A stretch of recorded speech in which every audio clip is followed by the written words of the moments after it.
हिंदवी स्वराज्याचे सरसंस्थापक छत्रपती शिवरायांना मानाचा मुजरा करतो। भारतीय राज्यघटनेचे शिल्पकार भारतरत्न डॉक्टर बाबासाहेब आंबेडकर यांना मानवंदना अर्पित करतो। खऱ्या अर्थानं ज्यांना आपण आद्य समाज सुधारक म्हणतो ते महात्मा ज्योतिबा फुले आणि क्रांतिज्योती सावित्रीबाई फुले यांच्या प्रतिमेला नमन करतो। आज आपल्या संघटन पर्वाच्या निमित्ताने या ठिकाणी आपण सदस्यता नोंदणी यामध्ये आजच्या या कार्यक्रमामध्ये मंचावर उपस्थित असलेले आपले महानगराचे अध्यक्ष जितेंद्र बंटीजी कुकडे, जिल्ह्याचे अध्यक्ष सुधाकरराव कोहळे, डॉक्टर आमदार कृष्णाजी खोपडे, सुधाकररावजी देशमुख, प्रवीणजी दटके, विकासजी महात्मे, मोहनजी मते, संजयजी भेंडे, जयप्रकाशजी गुप्ता, धर्मपालजी मेश्राम, नानाजी श्यामकुळे, डॉक्टर मिलिंदजी माने, संजयजी बंगाले, बाल्याजी बोरकर, रामभाऊ अंबुलकर, अश्विनीताई जिचकार, श्री विजयजी आसोले, श्रीकांतजी आगलावे, रितेशजी गावंडे, विनोदजी कन्हेरे, गणेशजी कांतोडे, त्याचप्रमाणे सीताराम शेलोकर, या ठिकाणी उपस्थित सर्व कार्यकर्ता भगिनी आणि बंधूंनो, आपल्या सर्वांना मी संघटन पर्वाच्या खूप खूप शुभेच्छा देतो। आणि नागपूर महानगराने आज सकाळी 8 वाजतापासनं संघटन पर्वाच्या निमित्ताने सदस्यता नोंदणीची मोहीम सुरू केली आणि पहिल्या 2 तासाच्या टप्प्यामध्येच 25,000 सदस्य नोंदवले। त्याबद्दल महानगराचे आणि सर्व कार्यकर्त्यांचे मी अभिनंदन करतो। आज आपण या कार्यक्रमाच्या सुरुवातीला आपल्या महानगरातील विविध क्षेत्रांमध्ये काम करणारे 25 गणमान्य व्यक्ती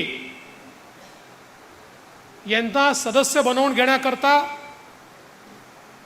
माझा जो सदस्यतेचा रेफरन्स कोड आहे त्या कोडचा वापर करून 25 लोकांना आपण सदस्य केला आहे।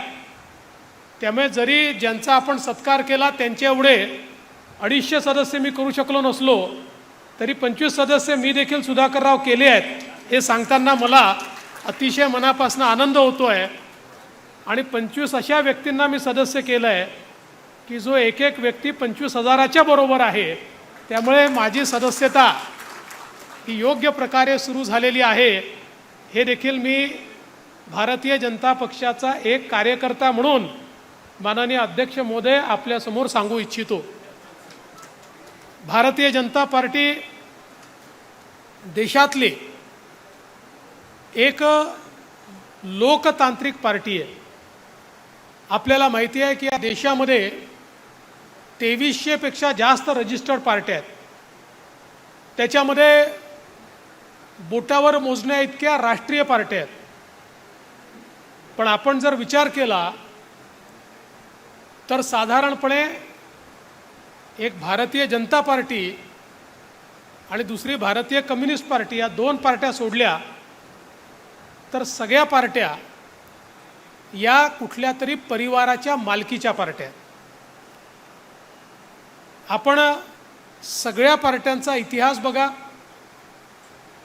त्यांचं जे काही त्या ठिकाणी स्ट्रक्चर आहे,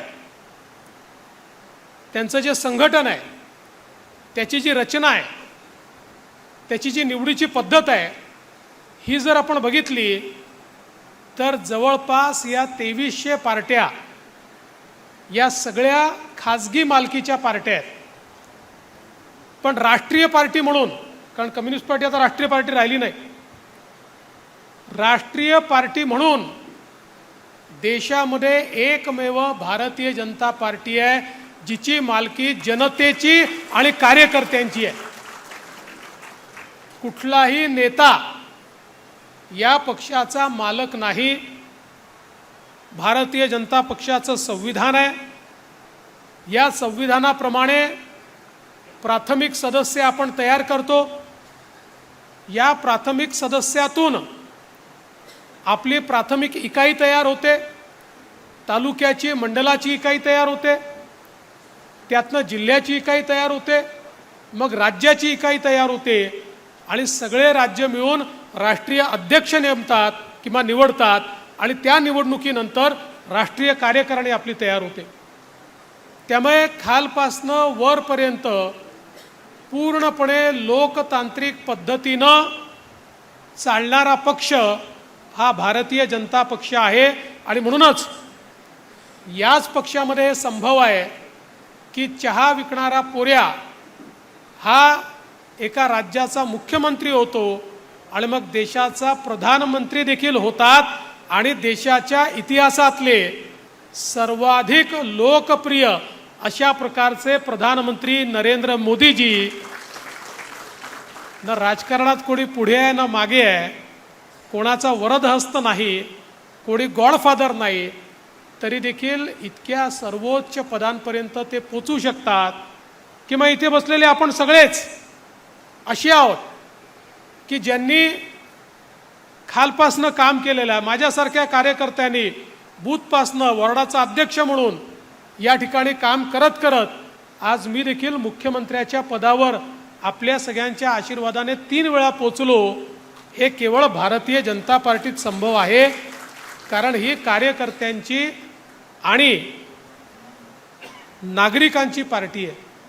आणि म्हणूनच संघटन पर्वाला आपल्या पक्षामध्ये अनन्यसाधारण महत्त्व आहे आणि आपल्याला या गोष्टीचा अभिमान आहे.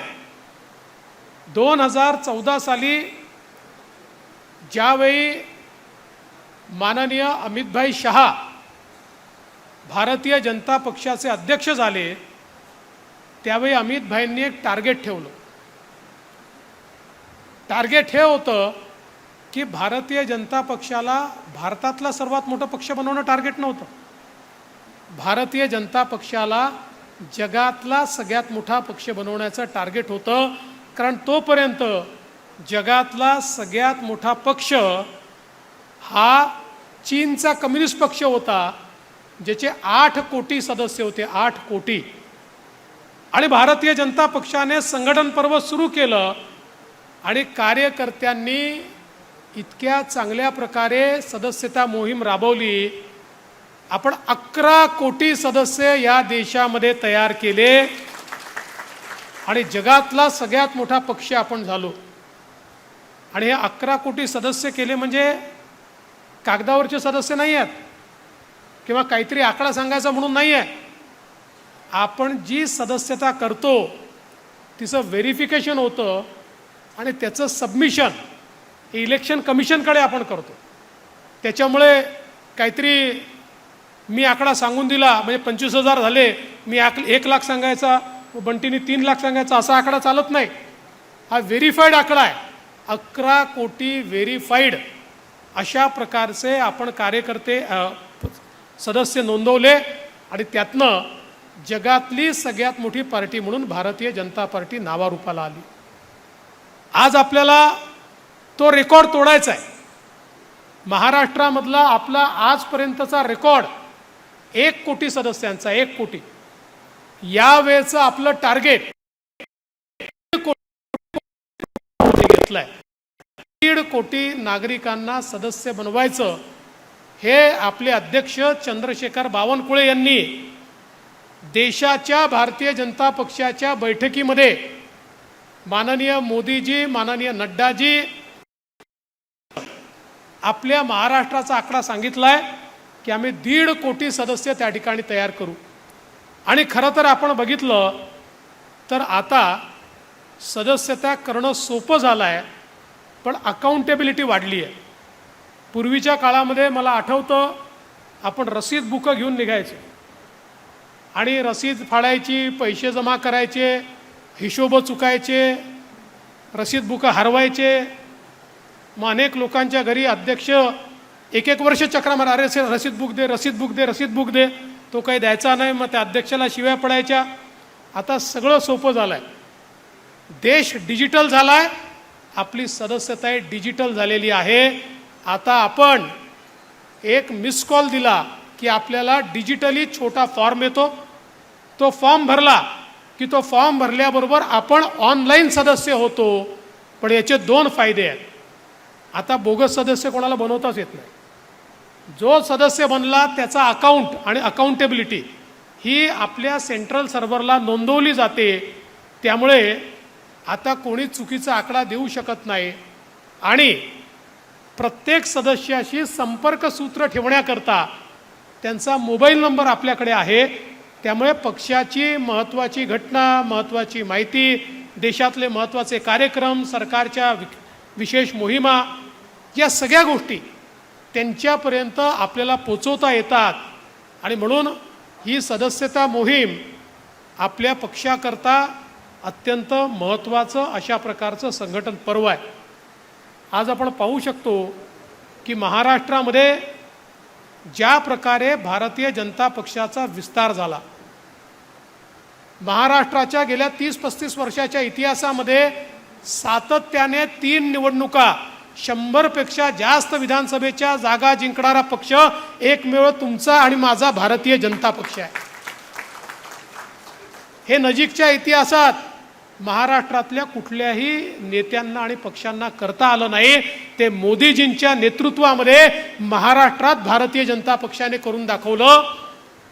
आणि 2014 साली 122 जागा, 2019 साली 105 जागा आणि 2024 साली न भूतो, मी भविष्यात म्हणत ना, भविष्यात रेकॉर्ड तोडू, पण न भूतो अशा 132 जागा जिंकून भारतीय जनता पक्षाने दाखवून दिलं महाराष्ट्रातला सगळ्यात मोठा पक्ष भाजप आहे.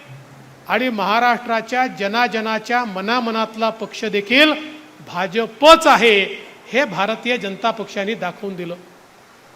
पण हा जो काही आशीर्वाद आपल्याला मिळालेला आहे, हा आशीर्वाद जर आपल्याला टिकवायचा असेल तर आपल्या पक्षाची लोकाभिमुखता ही अत्यंत महत्त्वाची आहे.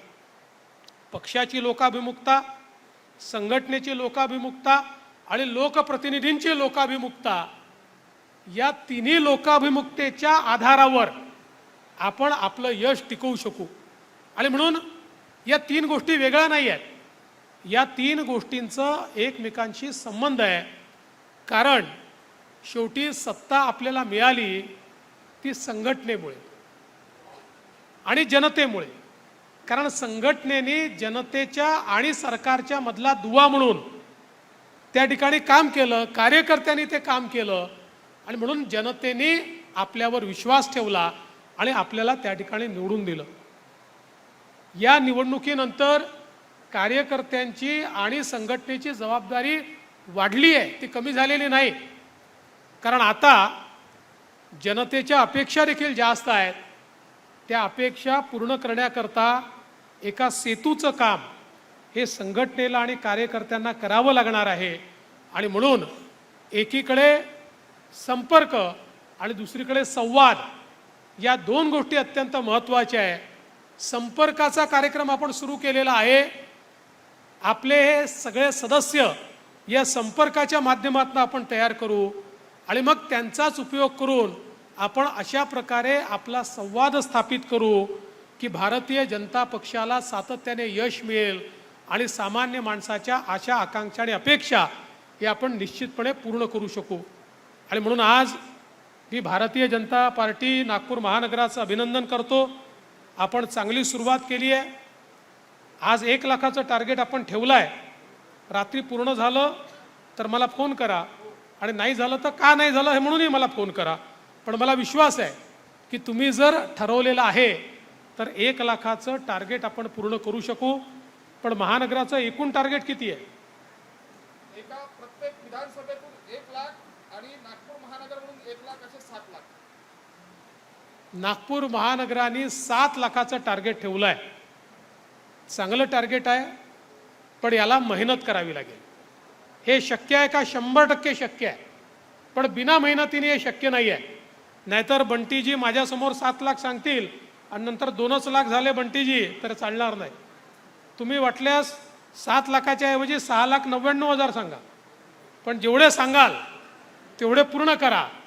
त्यामुळे मला विश्वास आहे की सगळ्या मंडळांमध्ये, आणि मला सगळ्यात जास्त आनंद काय आहे तर तुम्ही माझ्या हस्ते सत्कार त्या लोकांचा केला की ज्यांनी आपल्या बूथमध्ये चांगल्या प्रकारे ॲव्हरेज, ज्यांचा सत्कार आपण केला त्या प्रत्येकाने ॲव्हरेज आपल्या बूथमध्ये 250 लोक, 250 सदस्य नोंदवलेले आहेत. म्हणजे 1000चा बूथ आपण विचार केला तर जवळपास ऑलरेडी केलेली आहेत.